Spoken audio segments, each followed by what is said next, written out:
السلام عليكم ورحمة الله وبركاته وابن عيسى iyo barnaamijtiisii mucjisooyinka qur-aanka kariimka ahaa.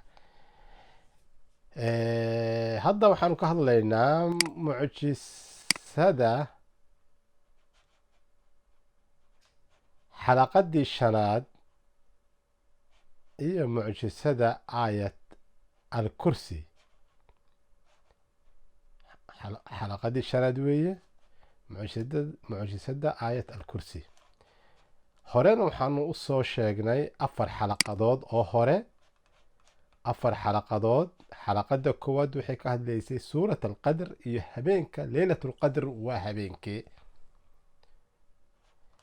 xalaqada labaad waxaa laga hadlayay tirada ahlu kahf imise ahaayeen ee ku timi suuratulkahf, tiradoodu imise ahayd.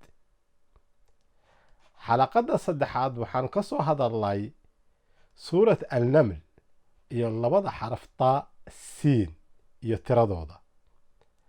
xalaqadii afraad waxaanu ka hadalnay xarafka qaaf ee ku yimi suurata qaaf iyo suurat ashuura. marka afarta xalaqadood haddaadan hore u dhegaysan dib ugu noqo oo waad dhegaysan kartaa. hadda xalaqadii shanaad iyo mucjisada آية الكرسي واتن. أعوذ بالله من الشيطان الرجيم.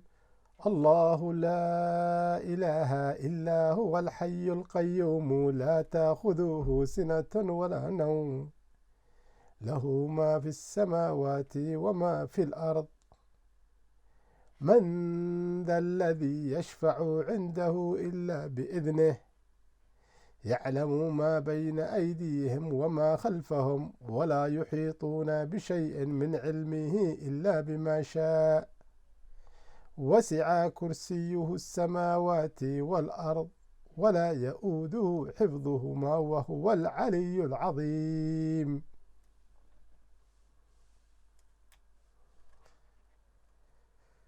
سورة قيمها وين له waxay ka kooban tahay waa hal aayad kale weeye laakiin 9 sentenis ama jumladood bay ka kooban tahay.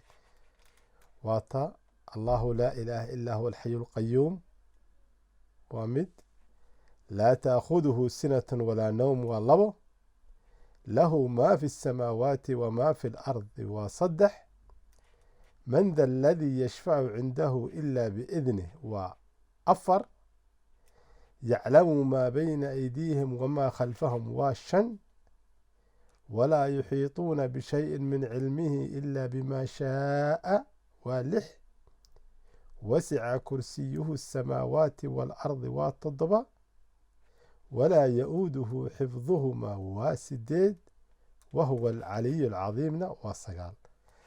وهل آيد لكن صقال سنتنس أما جملدود ككوبا.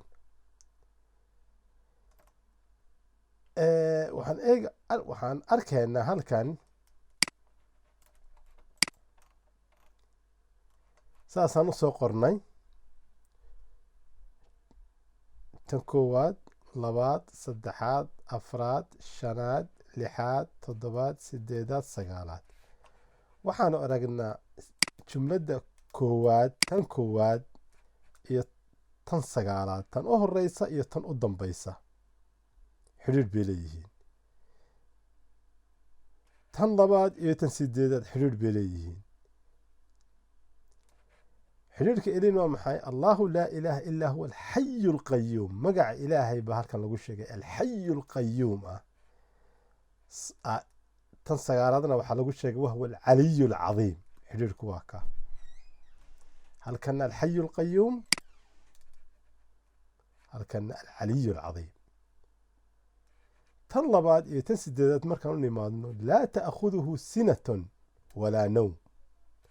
halkan waxaa lii walaa ya'uuduhu xifduhumaa. halkan ilaahay hurdo uma timaado mana gamco, waayo cirka iyo dhulka buu xaafidaa, isaga xaafid u ah. halkana waxa walaa ya-uuduhu xifduhuma xifdkiina waa kan inuu cirka iyo dhulka xaafido dhib kuma aha walaa ya-uuduhu dhib kuma aha tan saddexaad iyo tan toddobaad xidhiir bay leeyihiin waxaa la yidhi lahu maa fi الsamaawaati wamaa fi اlard ilaahay wuxuu leeyahay isaga iskale waxa cirka jira iyo waxa dhulka jira tan toddobaadna waxaa la yidhi wasica kursiyuhu الsamaawaati wاlard xukunkiisu ama bawarkiisu ama awoodiisu wuxuu gaadhay cirka iyo dhulka buu gaadhay wasica kursiyu الsamaawaati wاlard halkana lahu maa fi الsamaawaati wamaa fi اlard tan afraad iyo tan lixaad xiriirkoodu man da aladii yashfacu cindahu ila biidnih halkana waxaa leeyahy walaa yuxiituuna bishay min cilmihi ila bima shaa halkan cidna ma shafeeco qaadayso ilaa hadduu isagu ogolaado maaha amar ka haysto halkan waxaa la yidhi cilmigiisa cidi ma gaadhi karto ilaa ciduu doono maaha ila bima shaa walaa yuxiituuna bishayin min cilmih ila bima shaa halkan ilaa biidnih marka tan koowaad tan u horeysa tan u dambaysa xiriir bay leeyihiin tan labaad tan sideedaad tan saddexaad tan toddobaad tan afraad tan shanaad tan lixaad tan afraad tan lixaad tan shanaadna waxaa weeye wixii oo dhan ba isku soo koobta waxaa la yidhi yaclamu maa bayna aydiihim wamaa khalfahum wuu og yahay waxaa ka horeeya oo kuwa kana iyo waxaa ka dambeeya oo kuwa kana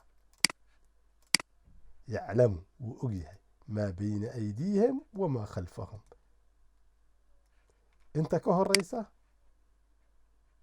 maa bayna aydiihim wamaa khalfahum waa inta